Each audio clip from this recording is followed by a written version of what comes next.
Morning students. Previous video में हम लोगों ने pair of linear equations in two variables को अच्छे से सॉल्व करना सीखा था। आज की इस वीडियो में हम लोग इस टॉपिक से रिलेटेड कुछ न्यूमेरिकल्स लगाते हैं, जो कि यहाँ पर दिया हुआ है। For which values of a and b does the following pair of linear equations have infinite number of solution. देखिए, हमने पहले डिस्कस किया था कि अगर किन्हीं दो इक्वेशंस के इनफाइनाइट सॉल्यूशन है तो उस केस में a1 upon a2 equals to b1 upon b2 equals to c1 upon c2 की कंडीशन फॉलो होगी। तो हम इस कंडीशन को लगाने से पहले सारे कोफिशिएंट्स के रेशियो को फाइंड करेंगे। देखते हैं इक्वेशन क्या दे रखी है। इक्वेशन दे रखी है 2x plus 3y equals to 7 और दूसरी है a minus b x plus a plus b y equals to 3a plus b minus 2। तो सबसे पहले हम लोग ax plus b y plus c equals to 0 के फॉर्म में लिखेंगे, यानी जो c लिखा है उसको हम इस साइड लाएंगे। तो इक्वेशन क्या बन गई हमारी 2x plus 3y minus 7 equals to 0। दूसरी इक्वेशंस को देखिए, उसका भी c इधर लाइए तो क्या हो जाएगा a minus b x plus a plus b y minus 3a plus b minus 2 equals to 0। हमने क्या किया, जो ये पूरा लिखा था 3a प्लस b माइनस 2, इसको ब्रैकेट में रख के ले आए। हमने साइन नहीं चेंज किया। वो इसलिए नहीं चेंज किया क्योंकि अभी जब रेशियो निकालेंगे तो ये माइनस और ये जो माइनस हमारा 7 वाला आया है ये दोनों कैंसिल हो जाएंगे, इसलिए उसको सॉल्व करने की ज़रूरत नहीं है। पूरा ब्रैकेट लगाइए और माइनस का साइन लगा के 0 के इस साइड ले आइए। अब हम लोग रेशियो निकालेंगे, यानी a1 अपॉन a2 निकालिए। तो a1 कितना दिया है 2, a2 a माइनस बी, तो ये हो गया 2 upon a minus b. b1 upon b2 देखिए 3 अपॉन a प्लस बी। फिर c1 अपॉन c2 देखिए minus 7 upon minus 3a plus b minus 2। इसको लिखेंगे तो ये माइनस 7 माइनस माइनस कैंसिल हो जाएगा। क्या आएगा c1 upon c2 7 upon 3a plus b minus 2। अब इसके बाद कंडीशन लगाई जाएगी। कंडीशन क्या होती है इनफाइनाइट सॉल्यूशन की? For infinitely many solutions a1 upon a2 equals to b1 upon b2 equals to c1 upon c2। अब हम लोग सबसे पहले a1 upon a2 equals to b1 upon b2 को इक्वल कर देंगे। तो हमारा a1 अपॉन a2 कितना था 2 अपॉन a माइनस b और b1 upon b2 3 upon a plus b। इसको क्रॉस मल्टीप्लाई कर देंगे।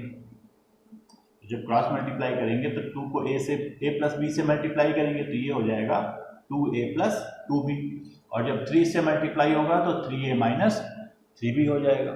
इसको अरेंज कर लेंगे, तो जब अरेंज करेंगे तो a वाला पहले लिखेंगे तो 2a minus 3a plus 2b minus plus 3b equals to 0। जब सॉल्व करेंगे तो ये हो जाएगा minus a plus 5b equals to 0। कोशिश करिए कि पहला वाला जो है a वो माइनस में ना हो, तो बेहतर रहेगा कि हम इस इक्वेशन को -1 से मल्टीप्लाई कर दें। तो ये हमारी बन जाएगी a minus 5b equals to 0। तो ये हमारी पहली इक्वेशन आ जाएगी। इसको इक्वेशन नंबर फर्स्ट मान लेंगे। इसके बाद क्या करेंगे हम लोग, a1 upon a2 equals to c1 upon c2 कर दीजिए। तो a1 अपॉन a2 की वैल्यू कितनी है 2 अपॉन a माइनस b, और c1 अपॉन c2 की 7 upon 3a plus b minus 2। अब फिर से क्रॉस मल्टीप्लाई करेंगे। तो जब क्रॉस मल्टीप्लाई करेंगे तो ये हो जाएगा हमारा, जब 3a माइनस ये 2 से गुणा होगा 3a प्लस b माइनस 2, तो ये हो जाएगा 6a plus 2b minus 4 equals to, इसको 7 से करिए तो 7a माइनस 7b। सारा एक तरफ ले आइए, पहले 6a, उसके बाद 7a इधर आएगा तो माइनस 7a, इसके बाद 2b प्लस 2b, और देखिए 7b इधर आया तो ये प्लस का 7b हो गया, और ये माइनस 4 जो है ऊपर गया उधर गया तो इक्वल टू 4 हो गया। तो ये बनेगा माइनस a, ये हो जाएगा 9b इक्वल्स टू 4। तो फिर कहा था पहला टर्म माइनस वाला हटा दीजिए, माइनस से अगर हम गुणा कर देंगे तो ये इक्वेशन बनेगी a minus 9b equals to minus का 4। तो ये फर्स्ट इक्वेशन हो गई थी और ये हमारी सेकंड इक्वेशन हो गई। अब इन दोनों इक्वेशंस को किसी भी एक मेथड से आप सॉल्व कर लीजिए। तो मुझे यहाँ पर एलिमिनेशन मेथड ज़्यादा आसान लग रहा है, तो मैं इनको एलिमिनेशन मेथड से सॉल्व करूँगा।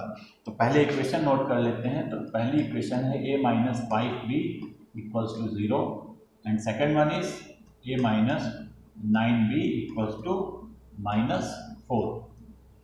अब हम देख रहे हैं कि अगर हम इनको माइनस कर दें तो हमारा a जो है वो यहाँ पे एलिमिनेट हो जाएगा।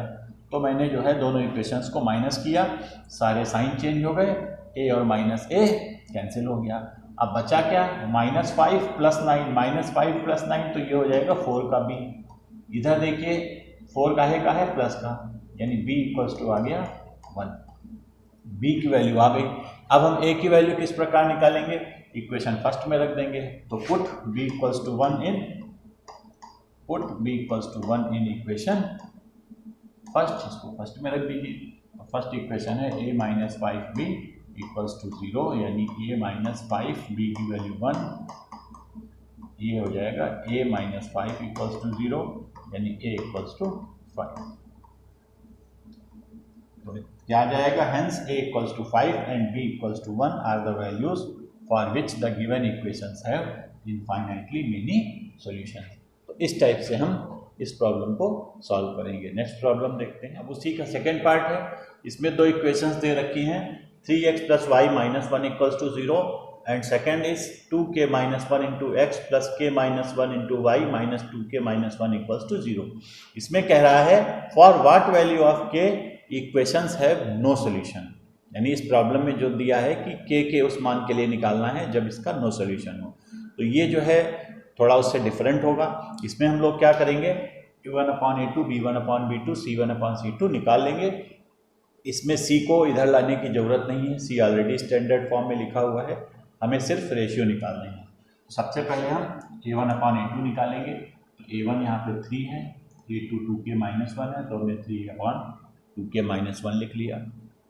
उसके बाद b1/b2 देखिए, तो b1 यहाँ पर कुछ नहीं है तो कोफिशिएंट 1 होगा, और ये कितना हो गया k - 1, तो ये बना 1/k - 1। उसी प्रकार c1/c2 देखिए, तो c1 यहाँ पर -1 है और c2 जो है वो -2k - 1, तो c1/c2 -2k -2k यहाँ पे कॉमन चला गया, तो ये आएगा 1 कट गया, तो ये बचा 1/2k + 1, यानी हमारे सारे रेशियो आ गए। अब हम कंडीशन लगा देंगे नो सॉल्यूशंस की, और वो होती है a1/a2 equals to b1/b2 is not equals to c1/c2। ये हमारी फॉर नो सॉल्यूशन की कंडीशन हो गई। अब हम वैल्यू रख देंगे। तो वैल्यू a1/a2 ये है 3/2k - 1, b1/b2 1/2k - 1 और c1/c2 1/2k + 1। यहाँ पर नॉट इक्वल्स टू का साइन रहेगा और यहाँ इक्वल टू का साइन रहेगा, ये ध्यान रखेंगे। अब हम लोगों को k का मान फाइंड करना है, तो हम सबसे पहले इन दोनों को इक्वल कर देंगे। तो जब हमने इन दोनों को इक्वल किया तो क्या हो गया, 3/2k - 1 equals to 1/k - 1, cross multiply करिए तो ये हो जाएगा 3k - 3, और इसको 1 से करेंगे तो 2k - 1। इसको सिंप्लीफाई को सॉल्व कर लेते हैं, तो ये हो जाएगा 3k - 3 इक्वल्स टू 2k - 1, ये हो गया 3k - 2k इक्वल्स टू -1 + 3, यानी k इक्वल्स टू आ गया 2। तो हम लोग क्या लिखेंगे, hence for k equals to 2 the given equation has no solution. यानी इस टाइप से हम ऐसी प्रॉब्लम्स को सॉल्व करेंगे। Next problem, part of monthly hostel charges is fixed and the remaining depends on the number of days one has taken food in the mess. When a student A takes food for 20 days, she has to pay rupees 1000 as hostel charges, whereas student B who takes food for 26 days pays rupees 1180 as hostel charges. Find fixed charges and the cost of food per day. अब यहाँ पर हमें fixed charges और cost of food per day निकालना है। तो हम लोग क्या करेंगे, फिक्स्ड चार्जेस को कितना मान लिया हमने, x, let x be the fixed charge of the food and y be the charge of food per day. ये चीज हमने मान ली। अब हम पहली कंडीशन पढ़ते हैं। यहाँ पर क्या है, कह रहा है कि when a student takes food for 20 days she has to pay rupees 1000। मतलब अगर एक स्टूडेंट है और वो 20 दिन खाना खाता है तो उसको कितने रुपए पे करने होंगे, 1000 रुपये। तो पहली कंडीशन क्या बनेगी हमारी, देखिए फिक्स चार्ज तो पढ़ना ही पढ़ना है। फिक्स चार्ज हमने कितना माना x, तो x तो ये आपका पढ़ना है, प्लस जितने दिन खाना खाया, कितने दिन खाना खाया है 20 दिन, तो एक दिन का खाने का कितना है y रुपीज़, तो 20 दिन अगर खाएगा तो कितना हो गया 20y, यानी जो 1000 रुपये है उसमें दोनों चीज़ें जुड़ी हुई हैं, पहली फिक्स चार्ज और दूसरी 20 दिन का पैसा। तो टोटल अमाउंट जो 1000 होगा उस किसके बराबर होगा x प्लस 20 दिन खाना खाया था, इसलिए 20y इक्वल्स टू 1000। ये हमारी इक्वेशन नंबर फर्स्ट बन जाएगी। इसी प्रकार दूसरे केस में क्या है, whereas student B who takes food for 26 days, इसने 26 डेज के लिए खाना खाया था, उसे जो है 1180 रुपये पे करने पड़े। तो 1180 अब किसके बराबर हो जाएगा x प्लस उसने 26 डेज खाना खाया था तो 26y। ये हमारी इक्वेशन नंबर 2 हो गई। तो अब हम क्या करेंगे, इन दोनों इक्वेशंस को सॉल्व कर देंगे। तो यहाँ पर देख रहे हैं कि अगर x एलिमिनेट हो जाए तो इक्वेशन आसानी से सॉल्व हो जाएगी, तो हम x को एलिमिनेट कर देंगे एलिमिनेशन मेथड से। दोनों इक्वेशंस को अगर हम ध्यान से देखें तो इनको सब्ट्रैक्ट करने पे हमारा x एलिमिनेट हो जाएगा, तो हमने सब्ट्रैक्ट कर दिया। सब्ट्रैक्ट किया तो क्या बचा, -6y इक्वल्स टू 180 माइनस का, तो y इक्वल्स टू हो जाएगा -180 अपॉन -6।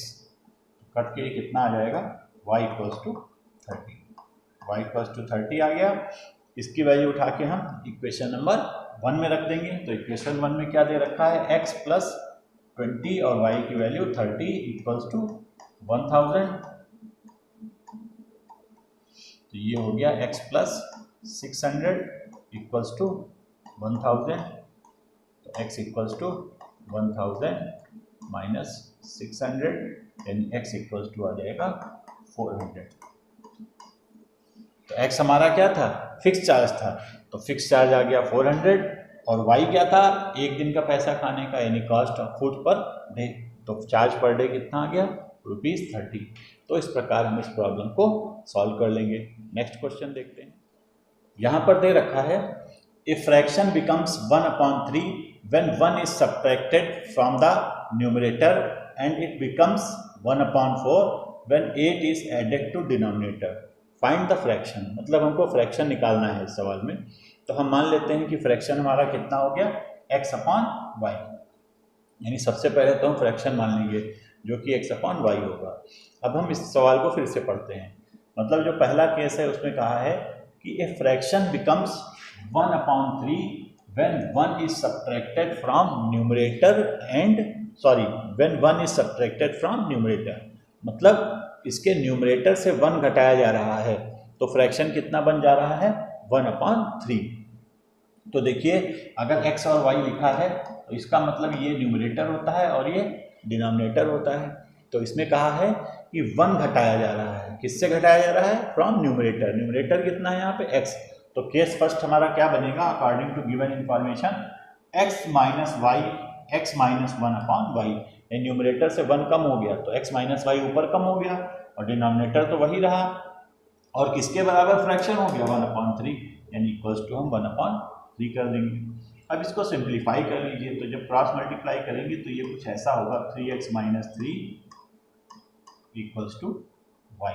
तो अगर हम सही से लिखें तो ये इक्वेशन बन जाएगी 3x, y इधर आ गया, 3x minus y equals to 3। ये इक्वेशन फर्स्ट हो गई। अब दूसरा केस देखिए, and becomes 1/4 when 8 is added to its denominator। अब क्या कर रहे हैं, डिनोमिनेटर में 8 ऐड कर रहे हैं, तो डिनोमिनेटर कितना था, y था, तो इक्वेशन क्या हो गई, x अपॉन नीचे ऐड किया y प्लस 8 इक्वल्स टू 1/4। फिर क्रॉस मल्टीप्लाई करेंगे तो ये हमारा आ जाएगा 4x equals to Y plus 8, तो y इधर ले आए तो 4x minus y equals to 8 हमारी इक्वेशन बन गई। अब हम इन दोनों इक्वेशंस को सॉल्व कर देंगे। तो जब इसको सॉल्व करेंगे तो ये होगा 3x minus y equals to 3 और दूसरी है 4x minus y equals to 8। तो एलिमिनेशन मेथड से अगर करते हैं तो देखिए y आसानी से हट जाएगा अगर हम दोनों इक्वेशंस को सब्ट्रैक्ट कर दें।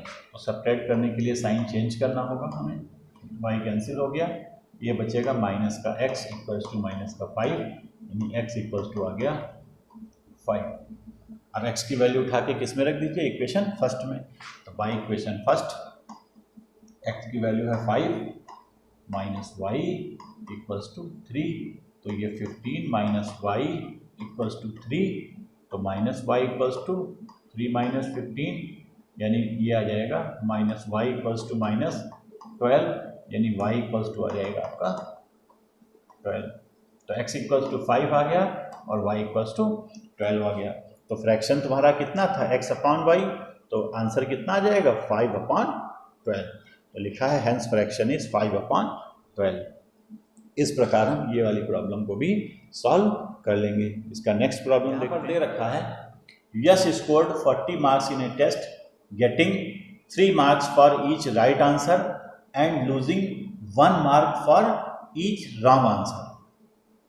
Had 4 marks been awarded for each correct answer and 2 marks has been deducted for each incorrect answer, then Yash would have scored 50 marks. How many questions were there in the test? देखिए हमें इसमें क्या करना है, total questions की संख्या निकालनी है। तो हम मान लेते हैं कि जो करेक्ट आंसर है वो हमारे x हैं और जो रॉन्ग आंसर है वो हमारे y है।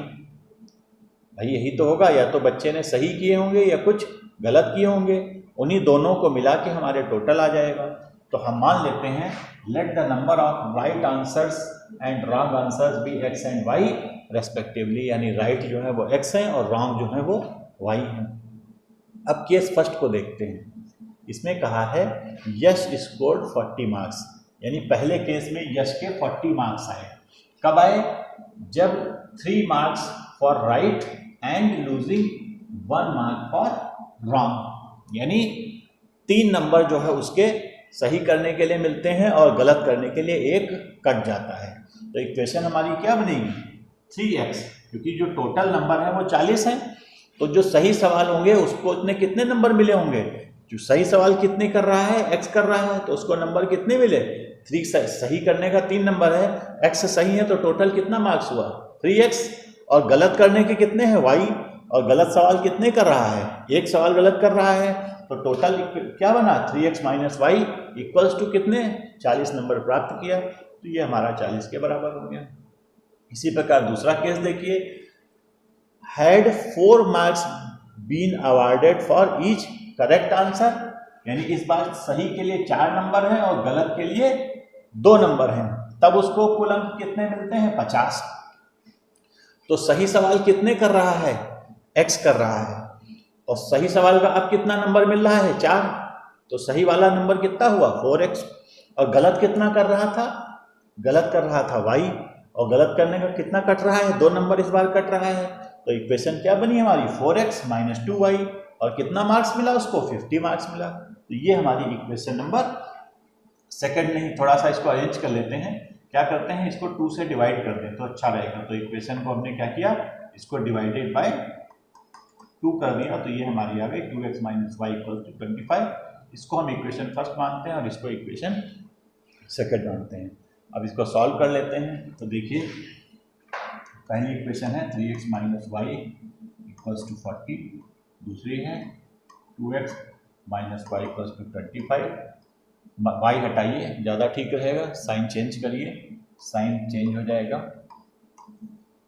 इसको हमने कैंसिल किया, तो 3 में से 2x गया, कितना आएगा x, और इधर आएगा 15, यानी x इक्वल्स टू आ गया 15। अब इसकी वैल्यू उठा के इक्वेशन फर्स्ट में रखते हैं। इक्वेशन फर्स्ट हमारी कितनी थी 3x minus y equals to 0, तो 3x की वैल्यू 15 हमने फाइंड की है, माइनस वाई इक्वल्स टू 0 नहीं 40 था, तो ये हो गया 45 माइनस वाई इक्वल्स टू 40, यानी minus y equals to minus 5, यानी y इक्वल्स टू आ जाएगा 5। तो सही आंसर के लिए कितने नंबर मिल रहे थे उसको 15। अब देखिए therefore number of right answers तुम्हारे हो गए 15 और रॉन्ग आंसर हो गए 5, और टोटल नंबर ऑफ क्वेश्चंस हो गए 15 5 20, यानी टोटल क्वेश्चंस 20 हुए, सही 15 गलत 5। इस प्रकार हम इस प्रॉब्लम को सॉल्व करेंगे। नेक्स्ट क्वेश्चन प्रश्न में दे रखा है, places A and B are 100 kilometre apart on a highway, one car starts from A and another from B at the same time. If car travels in the same direction at different speeds, they meet in 5 hours. If they travel towards each other, they meet in 1 hour. What are the speed of two cars? मतलब हमको speed of to cars निकालनी है। सबसे पहला काम है speed of first car को आप x किलोमीटर पर आवर मान लीजिए और दूसरे वाले को मान लीजिए y किलोमीटर पर आवर। अब कंडीशन पढ़िए, यहाँ पर दो केस दे रखे हैं। केस ये है कि पहला है कि places A and B are 100 kilometre apart on a highway, one car start from A and another from B at the same time. If car travels in the same direction at different speeds, they meet in 5 hours. यानी ये जो case है ये हमारा पहला case दे रखा है। कह रहा है कि दो पॉइंट्स हैं हाईवे पर A और B, जिनके बीच की दूरी जो है वो 100 किलोमीटर है। जो केस फर्स्ट है उसमें दो कारें हैं, एक कार यहाँ से स्टार्ट होती है, दूसरी कार यहाँ से स्टार्ट होती है और सेम डायरेक्शन में चलती है। जब ये सेम डायरेक्शन में चलती हैं तो दोनों जो है वो 5 आवर्स में एक दूसरे से मिल जाती हैं। ये केस फर्स्ट दे रखा है। और केस सेकंड में क्या दे रखा है? दे रखा है if they travels towards each other they meet in 1 hour. मतलब अगर वही केस है पूरा, उतनी ही डिस्टेंस है 100 किलोमीटर की, ये पॉइंट A है, ये B है, पर अब इस केस में अगर दोनों कार सेम डायरेक्शन में चलती हैं तो मात्र 1 घंटे में एक दूसरे से मिल जाती हैं। तो हमको स्पीड ऑफ कार निकालनी है। तो हमने पहले की स्पीड x मान ली है, दूसरे की speed y kilometre per hour मान ली है। अब देखिए, एक होता है रिलेटिव मोशन। हमेशा ध्यान रखिए कि अगर दो कारें एक डायरेक्शन में चल रही हैं तो हमेशा रिलेटिव स्पीड उसकी माइनस में होगी। आप ट्रेन के केस में देखिए, अगर दो ट्रेनें आमने सामने अपोजिट डायरेक्शन में जा रही होती हैं तो हमें लगता है हमारी स्पीड बढ़ गई है। अगर यही दोनों ट्रेनें सेम डायरेक्शन में चल रही हों तो लगता है कि हमारी स्पीड कम हो गई। तो वही रूल यहाँ पर फॉलो होगा। अगर सेम डायरेक्शन में है तो स्पीड हमेशा रिलेटिव जो स्पीड होगी वो हमेशा सब्ट्रैक्ट होगी, यानी रिलेटिव स्पीड कितनी बनेगी? x minus y. और अगर सेम डायरेक्शन है, अगर अपोजिट डायरेक्शन है तो रिलेटिव स्पीड हमारी हो जाएगी x प्लस वाई। तो अब हम वही नॉर्मल फार्मूला लगा देंगे। फार्मूला होता है speed equals to distance upon time. जो हमारा केस फर्स्ट है, केस फर्स्ट में देखिएगा दोनों कारें जो हैं वो सेम डायरेक्शन में चल रही हैं, तो रिलेटिव स्पीड हमारी इस केस में जो बनेगी वो x माइनस वाई बनेगी। डिस्टेंस कितनी है? 100 किलोमीटर। समय कितना लगा? 5। यानी इक्वेशन पहली जो बनी वो x minus y equals to 20 बन गई। दूसरा केस देखिए, इसमें भी हमारा speed equals to distance upon time लगाइए। इसमें रिलेटिव स्पीड कितनी, जब सेम डायरेक्शन है तो रिलेटिव स्पीड हमेशा जुड़ जाएगी। यानी अब इस केस में स्पीड हमारी होगी x प्लस वाई। डिस्टेंस हमारी 100 ही है और समय जो है वो 1 घंटा लग रहा है। यानी इस केस में जो इक्वेशन बनेगी वो x plus y equals to 100। ये हमारी इक्वेशन नंबर 2 बन गई। अब हम इन दोनों इक्वेशंस को सॉल्व कर लेंगे, हमें दोनों की अलग अलग स्पीड मिल जाएगी। तो पहली इक्वेशन है हमारी x minus y equals to 20, दूसरी है x plus y equals to 100। दोनों को ऐड कर दीजिए, y कैंसिल हो गया तो 2x इक्वल्स टू 120, यानी x इक्वल्स टू हो जाएगा 60। इसको उठा के किस में रखिए? इक्वेशन फर्स्ट में। इक्वेशन फर्स्ट में है x माइनस वाई, x की वैल्यू है 60 माइनस वाई इक्वल्स टू 20, यानी माइनस वाई इक्वल्स टू, ये उधर चला जाएगा तो बचेगा माइनस 40, यानी y इक्वल्स टू आ गया 40। तो हमारी स्पीड ऑफ फर्स्ट कार आ गई 60 किलोमीटर पर आवर और स्पीड ऑफ अदर कार हो गई 40 किलोमीटर पर आवर। तो इस प्रॉब्लम को हम इस टाइप से सॉल्व करेंगे। अब हम नेक्स्ट और प्रॉब्लम देखते हैं। यहाँ पर दे रखा है the area of rectangle gets reduced by 9 square units if its length is reduced by 5 units and the breadth is increased by 3 units. If we increase the length by 3 units and breadth by 2 units, the area increases by 67 square units. Find the dimensions of the rectangle, मतलब हमको इसमें rectangle की dimensions यानी rectangle की sides को निकालनी है। तो हम क्या कर लेंगे, एक रेक्टेंगल मान लेंगे जिसकी लेंथ जो है वो x हो गई और ब्रेड्थ जो है उसकी y हो गई, तो एरिया कितना हो गया xy। तो हम लिख लिए let the length and breadth of rectangle is x unit and y units, और एरिया उसका कितना हो गया xy according to given questions. अब प्रश्न को ध्यान से पढ़िए, इसमें कहा है कि the area of rectangle gets reduced by 9 square units if its length is reduced by 5 unit and breadth is increased by 3 unit। यानी अब केस फर्स्ट में क्या कर रहे हैं कि एक रेक्टेंगल है, उसका एरिया जो है वो क्या हो रहा है, रेड्यूस्ड बाय 9, यानी एरिया कम हो रहा है। कब कम हो रहा है, जब उसकी लेंथ पहले x थी, लेंथ को 5 यूनिट कम कर रहे हैं और ब्रेड्थ को 3 यूनिट बढ़ा रहे हैं। और दूसरे केस में क्या किया है इन्होंने, दूसरे केस में देखिए एरिया पहले एक्स वाई था, लेंथ x थी, ब्रेड्थ y थी। अब क्या हो रहा है, if we increase the length by 3 unit and breadth by 2 unit, यानी दोनों 2 यूनिट बढ़ाई दी जा रही हैं, ये भी और ये भी बढ़ा दी जा रही हैं। द एरिया इंक्रीजेज बाय 67, तो एरिया जो है अब वो 67 हो जा रहा है। तो हमको डायमेंशन निकालनी है, तो अब इन दोनों की मदद से हम लोग इक्वेशन को सॉल्व कर लेंगे। तो देखिए इक्वेशन क्या बनेगी, एरिया होता है लेंथ इनटू ब्रेड्थ, तो एरिया इसका लेंथ कितनी हुई इसकी x माइनस 5, ब्रेड्थ कितनी है y प्लस 3, और एरिया कितना है x y माइनस 9। इसको देखिए इसमें लेंथ कितनी है x प्लस 3 है, सॉरी x प्लस 3 और ये y प्लस 2, और एरिया कितना हो गया xy प्लस 67, यानी लेंथ इंटू ब्रेड्थ जो है वो एरिया होता है। तो उसी फॉर्मूले को लगा के हमने इन दोनों को बना लिया। अब हम लोग क्या करेंगे, इन दोनों इक्वेशंस को सॉल्व कर लेंगे, मल्टीप्लाई करके अरेंज करके सॉल्व कर लेंगे। तो हमारी पहली इक्वेशन क्या बन जाएगी, 3x minus 5y equals to 6, ये हमारी इक्वेशन फर्स्ट बन जाएगी। और दूसरी इक्वेशन क्या बनेगी, 2x plus 3y equals to 61, ये हमारी इक्वेशन नंबर 2 हो जाएगी। अब हम इन दोनों इक्वेशन को सॉल्व कर लेंगे। तो सॉल्व करेंगे तो कौन सा मेथड अच्छा रहेगा, एलिमिनेशन मेथड यहाँ पर बेस्ट रहेगा। तो पहले हम इक्वेशन नोट कर लेते हैं। तो इक्वेशन है हमारी 3x minus 5y equals to 6, और दूसरी है 2x plus 3y equals to 61। अब देखिए यहाँ पर डायरेक्ट ऐड और सब्ट्रैक्ट करने से नहीं आने वाला।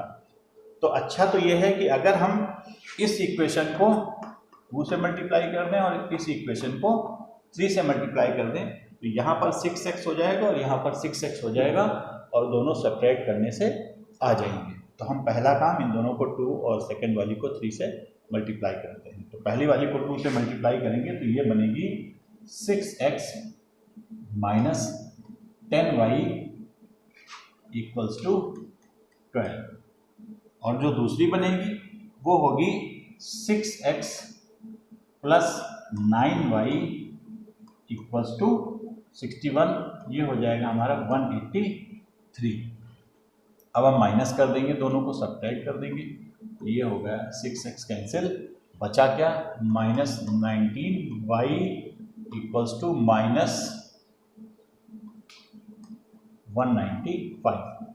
तो y इक्वल्स टू हमारा आ जाएगा 9, y की वैल्यू आ गई। अब हम इस y की वैल्यू उठा के इक्वेशन फर्स्ट में रख देंगे। तो y इक्वेशन फर्स्ट क्या हो जाएगा हमारा, 3x माइनस 5y की वैल्यू 9 है इक्वल्स टू 6, इसको सिंप्लीफाई कर लीजिए तो 3x ये हो जाएगा 45, तो ये हो गया 6 प्लस 45, तो 3x इक्वल्स टू 51, यानी x इक्वल्स टू 17। तो आंसर आ गया। लेंथ कितनी हो गई, लेंथ हो गई 17 यूनिट और ब्रेड्थ हो गई 9 यूनिट। इस टाइप से हम इस इक्वेशंस को सॉल्व कर लेंगे। उम्मीद करते हैं आपको ये टॉपिक समझ में आया होगा।